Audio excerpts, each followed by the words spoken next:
Oh my god. Episode 5. That was a curious one.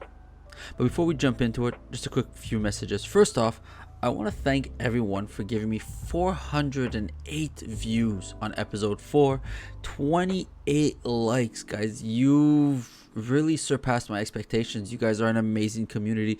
The Wheel of Time community is amazing. And the books were great, and I wish I would have shared that more with you guys in the past. It's over a decade now I've been reading these books, and I never really took part on the online community till now. So thank you. You guys are really amazing. With that, don't forget that these videos are all sponsored by Team Able, Guru, and Bud Light. But without further ado, let's run the intro and let's get to it.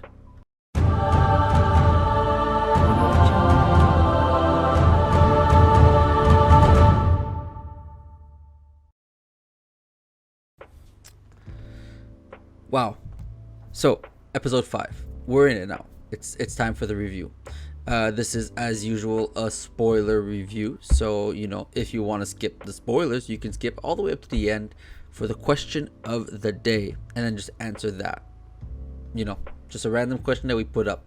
But if not, let's get into it. This episode was interesting because it was a bit slower paced, in my personal opinion.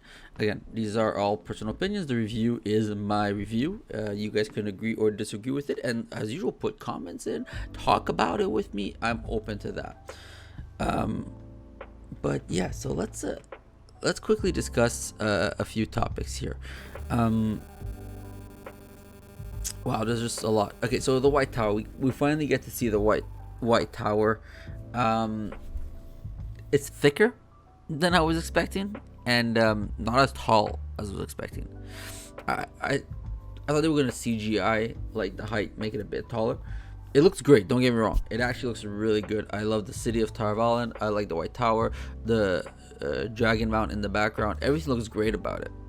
I just thought it would have been taller, but it is, and that's okay. It actually isn't too bothersome.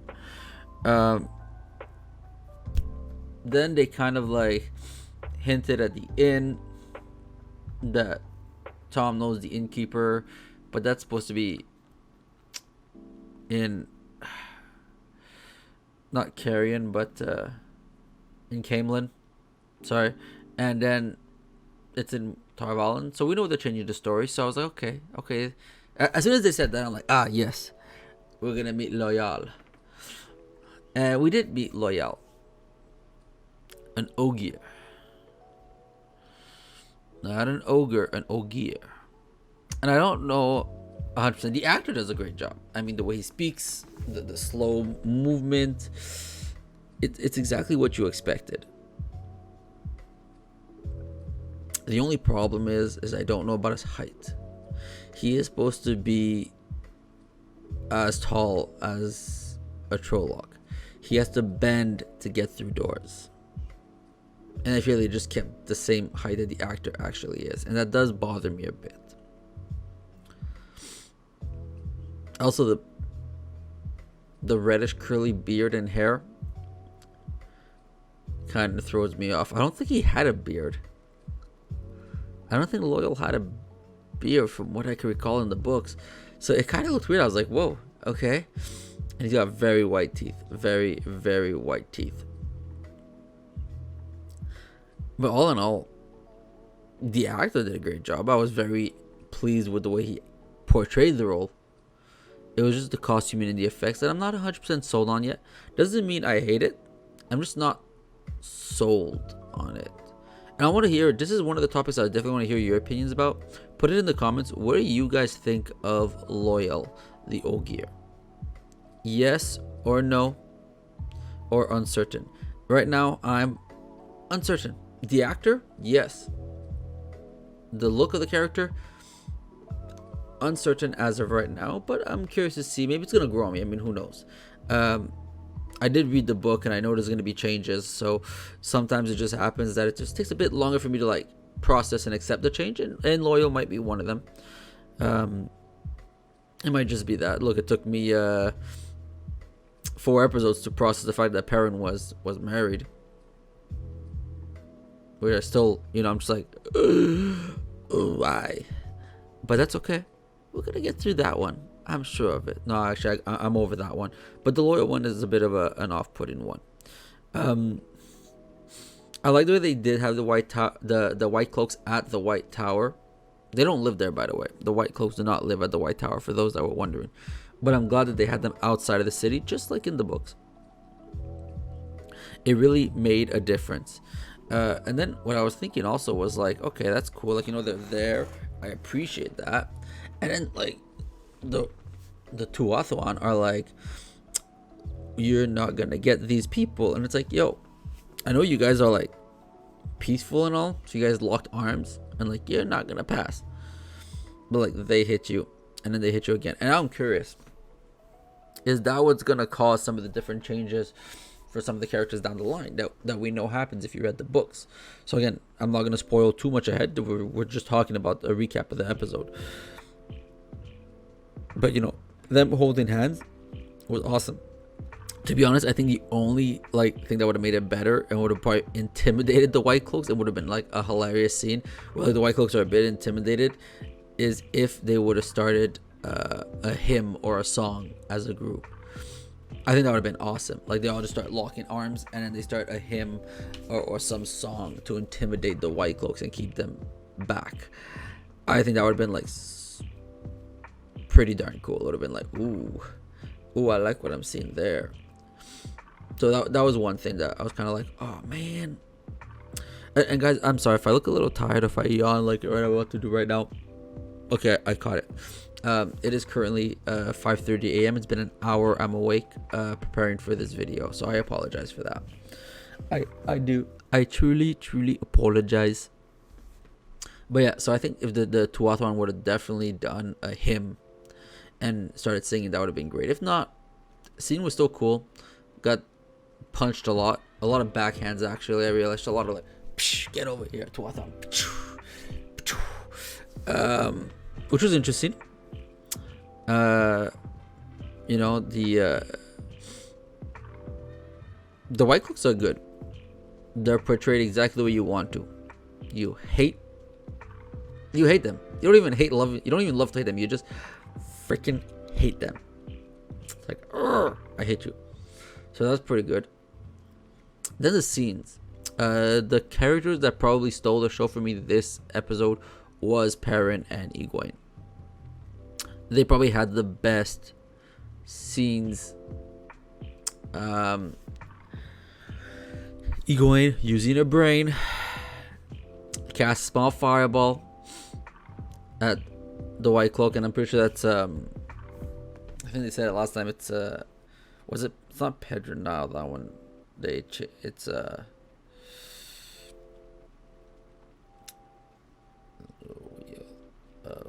yeah. See, like I said, it's an hour I'm prepping for this, and I wasn't even fully ready yet. I'm sorry, guys. Oh, that's Valda, Aemon Valda. Like, I like she casts a fireball at Aemon Valda, and she's like, pew, and he's like, oh, that's gonna take more than that to hurt me. And it's like, no, she's using her big brain play. She's literally distracting you as she slowly burns Perrin's ropes away, so Perrin could escape and go, Ugada! Growl. See, there's a yawn, guys. That's what I was talking about. This new routine and schedule, I'm always going to be hard at the beginning to get used to. But yeah, so Perrin, Wolf Brother. Oh man, that was great. The eyes didn't stick yet. They went back to normal. And I don't know if it's only going to come out when he's angry, which I don't know how I feel about that. I want it to be permanent.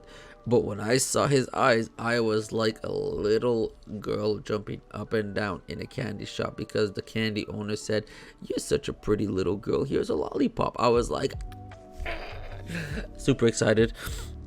Oh man, I was jumping up and down with joy. My body was shaking. My hands were going up and down like this. Like, it was amazing. We finally saw his eyes. I've said it before. Perrin is by far my favorite character in the books, and I wanted to do him justice. Like, I love everyone else. Matt's hilarious. Rand's great, but just, I don't know. I've always connected with Perrin in the book, so it's nice to see him getting his moments in the show. And yeah, so that was fantastic. That was truly truly fantastic. Before we continue, guys, don't forget, if you enjoy the content and you want to keep on helping me, let's hit that like and subscribe button. Let's beat that YouTube algorithm. We reached 28 likes, like I said last time.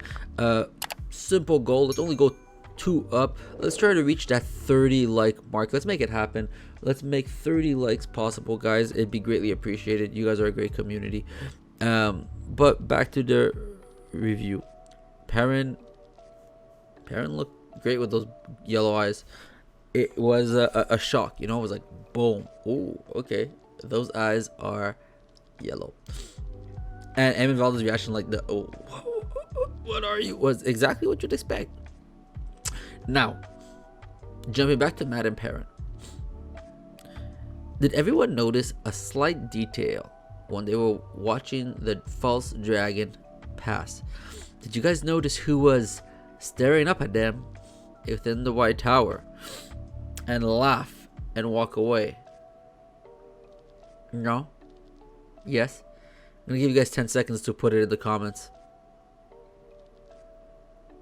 10, 9, 8, 7, 6, 5, 4, 3, 2, 1.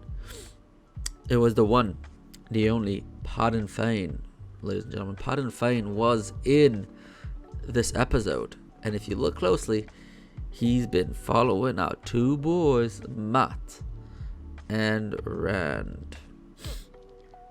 And I love that he was there, and he just and he walks away, and you're like, shivers. It was amazing. Amazing. Now, White Tower business. A lot happened. So first, we all arrive at the White Tower, and we have a beautiful scene where Stepan has to get dressed in white and go and place the ring of his fallen Aes Sedai into a ring of magma at the top of the tower. And I think that's a nice little touch. That's different from the books, and I like it actually. It's cute, you know. It's like it's a returning, a burning of a thread and a relacing of a thread. So, you know, you burn the ring, the Aes Sedai has passed, and there'll be a new one to come. I like that. I was a little sad in regards to the next thing he did. I really thought we were gonna get more Stepan. I really like the actor. Unfortunately, we did not. So Stepan is no longer with us. He is not gonna be continuing his adventures with us. And that froze. I hope that doesn't freeze in the video, because that's gonna be a weird freeze. But Stepan poisons Lan al Mandragoran to fall asleep with some wolf tongue herbs. And then he grabs a dagger and he goes to right in front of the Amerlin's meeting room, the hall of the tower. And he kneels in front of one of the warrior statues, and he stabs himself right through the gut and bleeds out. And you can see the damage that caused to Lan when he found him in the morning, because Lan's the one that found him. And that scene where they asked Lan to relieve everyone of their sadness is amazing. The whole, you know, and Lan yelling. I love that. That whole scene I love, until the last scene of the episode, where Lan thought it necessary to rip open his shirt. And that's the only thing about me, is I get it. Like, you're in grief and it's hard. I just didn't understand the ripping open of the shirt part. I was very confused. I was like, why? Like, why are you like I just did it too now, so I guess I understand, but why? Why did I do it? Why would anybody do it? Is that the question we must be asking ourselves right now? Is why show our chests? You guys can let us know. Why? Why would I do it? Why would Lan do it? Why would anyone show their chest when they yell. But yeah, I think it just took a bit away from that scene. I'm not saying it's like, I mean, hey, I'm not the director, I'm not the creative director, so I can't really say. Maybe they had a specific reason for doing that. You know, they just wanted Daniel Henney to show off his chest muscles. I don't know. Maybe Daniel Henney decided to do it himself. He goes, I like this, I'm gonna add this, and then the director's like, you know what? Yeah, we'll keep it. It looks good. I don't know. But yeah, just for me, it was a bit odd to see. Like, I was so entranced in the whole moment and everything, and then it's just like, oh, okay, he ripped open his chest shirt. He was like, I'm not gonna do it. Okay, you guys thought I was gonna do it again. Gregory, you're a bad boy, man. You thought I was gonna do it again, Gregory. By the way, I'm sorry. Does anybody call Gregory that watches my videos? I just use random names whenever I talk to my viewers. Now, we talked about Perrin, and we talked about Egwene's big brain play. We talked about the Tuathwan. We talked about Loyal. We talked about Rand and Matt and Pat and Fane. Which, by the way, just quickly recap. When Matt sees Nynaeve and he's all happy, he's like, Nynaeve, and she's like, who else would it be? And she goes, touch me, goes, don't touch me. I was like, oh, it's so good. It's so good. I hope they do in the books when Moraine tries to heal him and Atlanta has to catch his wrist. I hope. That would be great. I don't think so, but that would be great. And once again, can we just give some appreciation to Leandrin? In the chat, put in the comments, give appreciation to Leandrin. Oh my god. The actress is phenomenal. She's playing it so well. So episode 6, guys, seems to be potentially meeting the Amyrlin seat. The Amyrlin? I don't know how they pronounce it on the show. I think they say Amyrlin. The Amyrlin seat. Which I'm really excited for. And I'm even very excited to meet the Keeper of Chronicles. I mean, I'm not gonna lie, the person playing Leanne Sheriff is drop dead gorgeous. Jennifer Chon. She's beautiful. Can't wait to see how she's in, because yeah, like Leanne, it was supposed to always be that beautiful girl. So I'm curious to see how they're gonna play that out. I'm very excited.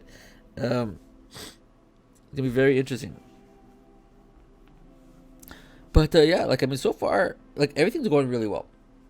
I can't complain about the show at all. Cass is doing great. Madeline Madden had a great performance in this episode. She really showed some grit. So did Daniel Henney. Zoe Robbins crying at the ceremony was a nice touch. She played it off well. Barney Harris, Joshua Stradowski did great again this episode. Marcus Rutherford, like, the foaming at the mouth was very intense. But hey, you know, the Wolf brother spoke to him and he got his yellow eyes for a split hair second. But let's make the yellow hair come back. I know everyone was making Loyal, trying to make Loyal trending on Twitter, which, again, everyone to their own. If people are very happy with the way he looks, awesome. I am not sold yet on it. Doesn't mean I don't like it. I'm just not sold on it yet. I definitely need more time to witness it. But does not mean I wouldn't like to see more of him. But I want to make Perrin's yellow eyes. Right now, let's just everyone tweet out hashtag Perrin yellow eyes. You know, it's got a horrible ring to it, so it's definitely gonna catch on. Perrin yellow eyes. But Steppen was great. We're gonna miss him in the show. So I'd like to take a quick second to thank Peter Franzen for his role in the 2 episodes. And I wish him all the best of luck in the continuation of his career in other shows. He really did a fantastic job in the Wheel of Time, and I appreciate his being there. I can't wait to see more, to be honest. We still have to meet a character, and that leads me to the last thing, the question of the day. We met Loyal. It was the next episode. I'm going to ask again. Maybe it's going to be the next episode again. But when does everyone believe we will meet Elmendreda Farsha, or otherwise known as Min? So you guys let me know, when do you think we'll be meeting Elmendreda Farsha? Write it down in the comments. Are we seeing it in the next episode, episode 7, or episode 8? Let me know. Min Farsha. When will we be seeing her? And with that, I'd like to thank you guys all. I'm gonna do my regular sign off, so you can always follow me on Geeking Comfortably on Twitch, where we watch the watch parties live, on Twitter at Geeking Comfortable 1, where I post my announcements, on Instagram at Geeking Comfortably, where we're going to be slowly doing a rebrand and a bunch of changes, or right now as you are on YouTube at Geeking Comfortably, where again there will be a lot of changes coming, including interviews with some very special guests. I'm looking forward for those to come up. They're going to be very fun. So without further ado, Geekers and Wheel of Time enthusiasts alike, thank you, and have a great morning, day, or night, depending whenever you're watching this. Take care, guys.